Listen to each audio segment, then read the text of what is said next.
नीतीश कुमार को बिहार से बाहर भारतीय जनता पार्टी अपने साथ रखना नहीं चाहती है। ऐसे कई प्रयोग हुए हैं जिसमें नीतीश कुमार को साथ रखने से कोई फ़ायदा भारतीय जनता पार्टी को नहीं हुआ है। और ऐसे में आप जानते हैं कि राजनीति में फ़ायदे और घाटे के हिसाब से ही दोस्ती की जाती है।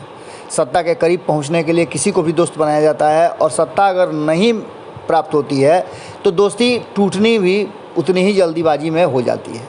आपको बता दें कि 5 राज्यों में चुनाव होने वाले हैं और इस चुनाव को लेकर के उससे पहले रणनीति बन रही है।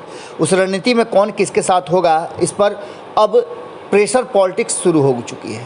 कौन किसके साथ जाना चाहता है, कौन किसके साथ रहेगा, ये सारी बातें जो हैं वो अब पूरी तरह से चर्चा का विषय बन गई हैं। इस चर्चा में एक चर्चा ज़बरदस्त ढंग से शुरू हुई थी बिहार में कि नीतीश कुमार को पीएम मटेरियल कर दिया गया था। उसके बाद से भारतीय जनता पार्टी ने अपने स्तर से कई तरह की बयान दिए थे और ये बयान के पीछे कारण था कि उसके ठीक पहले भारतीय जनता पार्टी ने स्पष्ट कर दिया था कि उत्तर प्रदेश हो या अन्य 5 राज्य, वो अपने दम पर चुनाव लड़ेगी। और ख़ास करके उत्तर प्रदेश जहाँ जदयू साथ में चुनाव लड़ना चाहती थी, वहाँ तो टाटा बाय बाय कर दिया था। अब ऐसी स्थिति में नीतीश कुमार के पास विकल्प बहुत सीमित थे। इस बीच में नीतीश कुमार ने जातीय जनगणना का जो मास्टर प्लान था वो सामने ला दिया और उसके बाद दोनों में खटास और तल्खियाँ शुरू हो गई। लेकिन नीतीश कुमार अपना प्लान बी भी तैयार कर रहे थे। एक तरफ जहां वो अब कहीं ना कहीं एक प्रेशर बना रहे थे कि जिससे भारतीय जनता पार्टी उन्हें साथ रखने के लिए मजबूर हो, वहीं दूसरी तरफ वो तेजस्वी यादव के साथ जातीय जनगणना में और उसके साथ ही अन्य राजनीतिक दलों के साथ प्रधानमंत्री के पास जा कर के एक संदेश G23 के पार्टियों को भी दे दिए जो एक गठबंधन बना रहे थे प्रधानमंत्री नरेंद्र मोदी के विरुद्ध।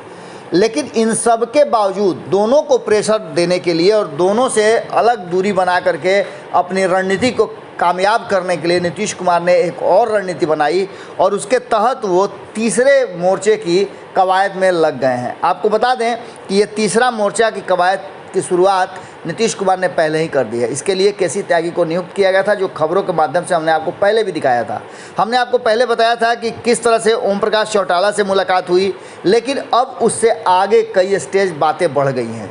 जो हमारे पास सूत्रों से मिली जानकारी है उसके अनुसार चौधरी देवीलाल के पुत्र से भी उनकी मुलाकात हुई है। इसके अलावे उत्तर प्रदेश में और भी कई दलों से उनकी बातचीत चल रही है। इसके अलावे आपको बता दें कि आंध्र प्रदेश के जो पूर्व मुख्यमंत्री हैं चंद्रबाबू नायडू, उनसे भी उनकी मुलाकात हो रही है। और पंजाब में चुनाव है तो पंजाब में बादल गुट से भी उनकी बातचीत चल रही है। प्रकाश सिंह बादल से उनकी चर्चाएं लगातार हो रही हैं। और ऐसी स्थिति में आपको बता दें कि नीतीश कुमार लालू और भारतीय जनता पार्टी दोनों से ही अलग अपने तीसरे मोर्चे की कवायद में शुरू कर चुके हैं प्लान। अब इस प्लान में कितने सफल होंगे ये तो पता चलेगा बाद में, लेकिन इतना तय है कि दोनों से अलग नीतीश कुमार ने अपनी रणनीति बनानी शुरू कर दी है और ये रणनीति आगे 2024 तक जाएगी। इसके अलावा भी बहुत सारी बातें इससे सामने आई है जो हम आपको खबरों के माध्यम से पहुंचाएंगे। लेकिन वर्तमान स्थिति में जो सबसे बड़ी खबर है वो ये है कि भारतीय जनता पार्टी और लालू प्रसाद दोनों के प्रस्ताव से अलग नीतीश कुमार ने अपनी एक अलग रणनीति बनाई है और इनके खेमे में कई नेता, अब कई दल शामिल होना शुरू भी हो चुके हैं, जिसकी चर्चा पूरी तरह से शुरू हो चुकी है। अब देखना होगा कि इसे कब असल रूप दिया जाता है और कब सामने आकर के नीतीश कुमार इसकी घोषणा करते हैं। जुड़े रहिए भारत लाइव के साथ, खबरें लगातार जारी है। बहुत बहुत धन्यवाद। अगर ये वीडियो पसंद आई और वह बिहार के राजनीति और बिहारियत से सरोकार रखेनी तो सब्सक्राइब बटन दबा के चैनल के सब्सक्राइब कर ली।